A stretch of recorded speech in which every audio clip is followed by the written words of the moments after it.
नमस्कार, सौरभ द्विवेदी नाम है हमारा और ये है अंतर्राष्ट्रीय खबरों का लल्लन टॉप बुलेटिन दुनियादारी। उत्तरी यूरोप में स्वीडन नाम का एक देश है, एक खुशनुमा देश जिसकी आप जब कल्पना करेंगे तो हम एक अच्छे देश के, एक यूटोपियन देश की, एक अच्छी डेमोक्रेसी की कल्पना में जो जो चीज़ें ला सकते हैं उनमें से ज़्यादातर स्वीडन में है।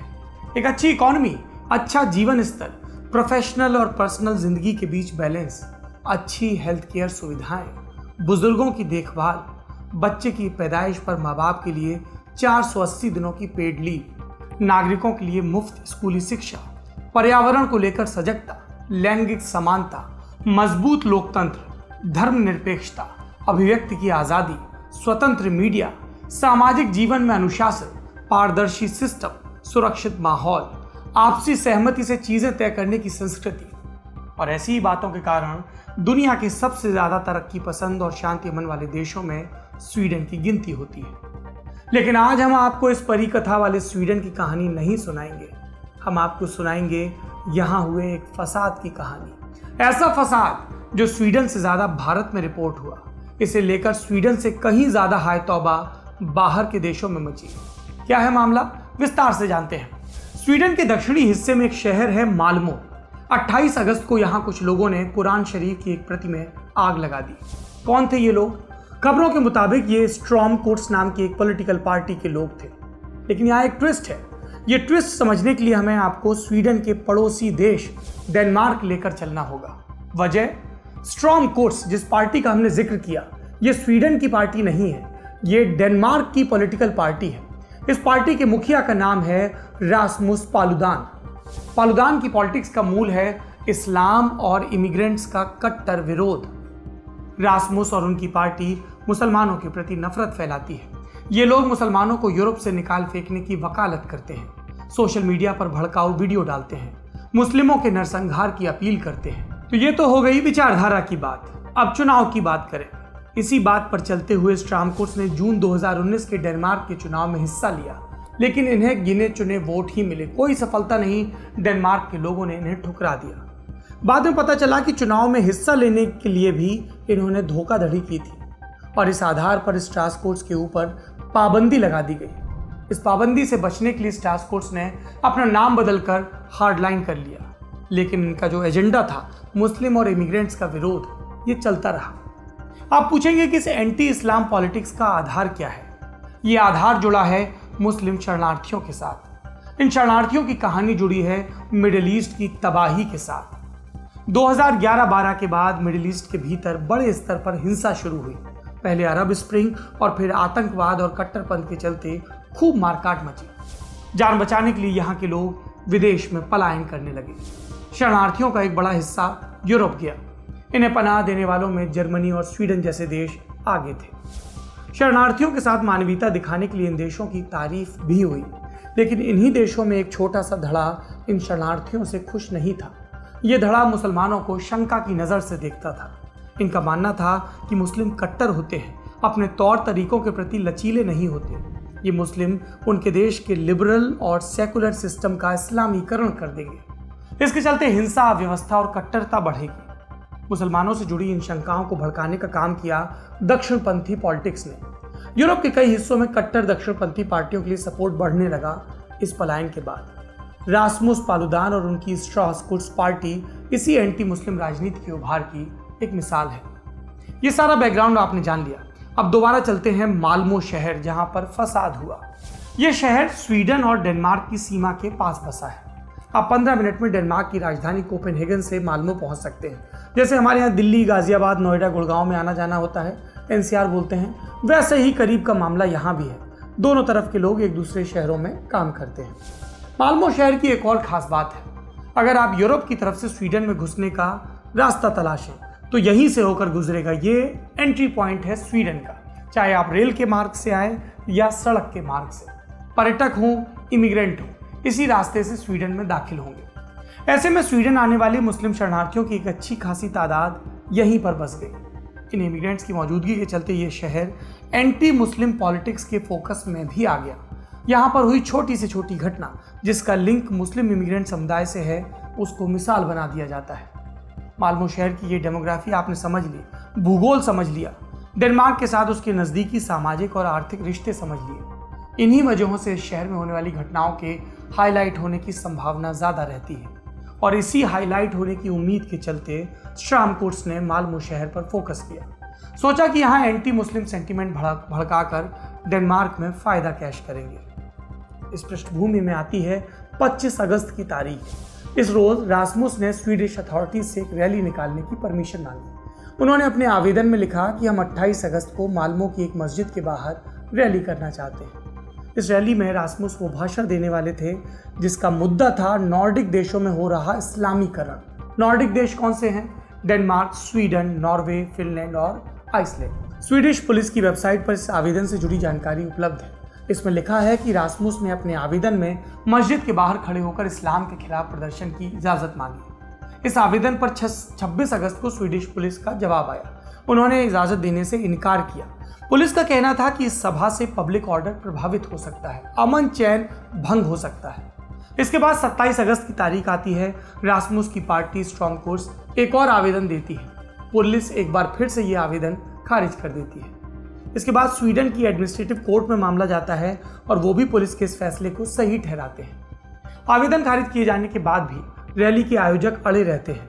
28 अगस्त को रैली करने की मंशा से रासमुस डेनमार्क से स्वीडन आने के लिए निकलते हैं। स्वीडिश अथॉरिटीज उन्हें सीमा पर रोकती हैं। खबरों के मुताबिक स्वीडिश पुलिस को भनक लगी थी कि रासमुस और उनके समर्थक कुरान शरीफ जलाने की प्लानिंग कर रहे हैं। ऐसा होता तो तनाव भड़कता, इसलिए स्वीडन ने रासमुस को बॉर्डर से लौटा दिया। रासमुस के विवादित रिकॉर्ड को देखते हुए उनके स्वीडन आने पर 2 साल की पाबंदी भी लगा दी गई। रासमुस को सीमा से लौटाए जाने का मामला माल्मो में उनके समर्थकों को अखर गया। वो बौखला गए और इनमें से कुछ लोगों ने पुलिस की नज़र से बचकर एक सुनसान इंडस्ट्रियल एरिया में पहुंचे और कुरान की एक प्रति में आग लगा दी। फिर इसका वीडियो बनाया और सोशल मीडिया पर डाल दिया। ये लोग यहीं नहीं रुके। रैली की इजाज़त न होने के बावजूद इन्होंने माल्मो में एक सभा की और वहां कुरान की एक प्रति को पैर से मारकर ज़मीन पर फेंका। इस हरकत का भी वीडियो बनाकर सोशल मीडिया पर डाल दिया। जब माल्मो के मुस्लिम समुदाय में कुरान के अपमान की बात फैली तो नाराज़गी पैदा हुई। कई लोग प्रोटेस्ट के लिए जमा होने लगे। शाम 7:30 बजे ऐसे ही एक प्रोटेस्ट ने दंगे की शक्ल ले ली। प्रदर्शनकारियों ने पहले तो पटाखे जलाए, फिर टायरों में आग लगाई और उसके बाद पुलिस के ऊपर भी हमलावर हो गए। रात 8:45 बजे तक ये भीड़ और भी बड़ी हो गई। दंगा और भी बढ़ गया। कई कारों को फूंक दिया गया। स्वीडिश पुलिस का कहना है कि ये लोग कुरान के अपमान से भड़ककर उत्पात करने वालों के साथ थे। ये अभी कंफर्म नहीं है, हम जांच कर रहे हैं। स्वीडिश पुलिस की वेबसाइट के मुताबिक रात 3 बजे तक सारा उत्पात खत्म हो गया। जिन इलाकों में फसाद हुआ था वहां रहने वाले मुस्लिम इमिग्रेंट्स घर से बाहर निकले और उन्होंने प्रशासन के साथ मिलकर सफाई करवाई। इस घटना पर स्वीडन में क्या हुआ? जवाब है कुछ भी बहुत बड़ा नहीं। यहाँ तक कि स्थानीय मुस्लिम समुदाय के लोगों ने भी दंगाइयों को सपोर्ट नहीं किया। उन्होंने दंगा फसाद करने वालों की मजम्मत की, कहा कि उपद्रव करने वाले अराजक तत्व हैं। ये तो बात हो गई वहाँ के मुस्लिम समुदाय की। बाकी पब्लिक की क्या प्रतिक्रिया रही, ये पूछने के लिए हमने बात की स्वीडन में रह रहे लल्लनटॉप के दर्शक मनु उनियाल से। उन्होंने बताया कि इस बारे में कोई सर्वे तो नहीं हुआ, लेकिन ज़्यादातर स्वीडिश लोग ये मान रहे हैं कि कुरान के अपमान की वजह से हिंसा भड़की। असामाजिक तत्व इस मामले में घुस आए और इससे दंगे जैसी स्थिति बन गई। मनु उनियाल के मुताबिक स्वीडन के अधिकतर लोग मानते हैं कि इस समय सामाजिक भाईचारा बनाए रखना चाहिए ताकि कोरोना से लड़ा जा सके और इकोनॉमी को पटरी पर लाया जा सके। मैं फिर से रिपीट करता हूं, ये 2 कीवर्ड हमारे देश में भी कारगर हैं। कोरोना से लड़ा जा सके और इकोनॉमी को पटरी पर लाया जा सके। पूरी दुनिया की यही 2 चिंता हैं, यही 2 सबसे बड़ी चिंताएं होनी चाहिए। जनता की बात हो गई, पॉलिटिकल क्लास की बात कर लेते हैं।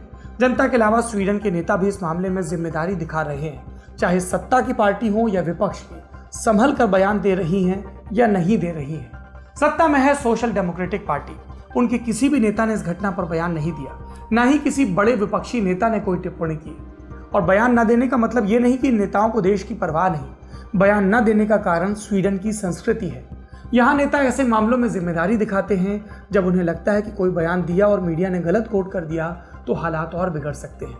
नेता गैर जरूरी, गैर जिम्मेदार टिप्पणी से बचते हैं और संबंधित विभागों को अपना काम करने देते हैं। स्वीडन की पुलिस, उसने इस मामले में दोनों तरफ के लोगों को अरेस्ट किया, यानी प्रदर्शन करने वालों को भी जो इस्लाम के खिलाफ थे और जो इस्लाम का पक्षधर बनकर प्रोटेस्ट कर रहे थे, दंगा कर रहे थे, उन लोगों को भी। धार्मिक तनाव भड़काने वाले और जवाबी प्रतिक्रिया वाले लोगों को हिंसा के चलते कार्रवाई हुई है। वहां इसे लॉ एंड ऑर्डर की सिचुएशन मानकर डील किया जा रहा है। इसके अलावा इस मामले में कोई बड़ा अपडेट वहां से नहीं है। यहां तक कि स्वीडन की मीडिया ने भी 24 घंटे के बाद इस मामले की रिपोर्टिंग बंद कर दी है। अब वो कोरोना और इकोनॉमी जैसे मुद्दों पर बात कर रहे हैं। लेकिन ये तो स्वीडन की बात है, जहां मामला बहुत नहीं उलझा, बहुत नहीं उछला भी। बाहर के देशों में ऐसा नहीं है। काफी रिपोर्ट हुआ। हमारे देश में भी सोशल मीडिया पर इस दंगे पर खूब चीजें लिखी गई। ज्यादातर पोस्ट में इस बहाने समूचे मुस्लिम वर्ग को टारगेट किया गया। ऐसे में जरूरी बात ध्यान रखनी चाहिए, रासमुस और उनके जैसे दक्षिणपंथी नेता केवल मुस्लिम विरोधी नहीं है, उन्हें किसी भी विदेशी के आने से दिक्कत है। मैंने आपको कहा, वो इस्लाम और इमिग्रेंट विरोधी हैं। उनका मानना है कि उनके देश में बस उनकी ही नस्ल के लोग रहें। आज मुस्लिम इमिग्रेंट ज्यादा हैं तो कुरान जला रहे हैं। अगर अपने एजेंडे में कामयाब रहे तो केवल एक धर्म के विरोध तक सीमित नहीं रहेंगे, उनका फोकस बाकी धर्मों के इमिग्रेंट्स पर भी शिफ्ट हो सकता है। और अगर ऐसा हुआ तो वहां रहने वाले भारतीय समुदाय के लोग भी निशाना बन सकते हैं। ये था आज का बड़ी खबर सेगमेंट। अब बढ़ते हैं सुर्खियों की तरफ। पहली सुर्खी यूएई से है। पिछले दिनों हमने आपको खबर दी थी यूएई और इजराइल के बीच शांति समझौते की।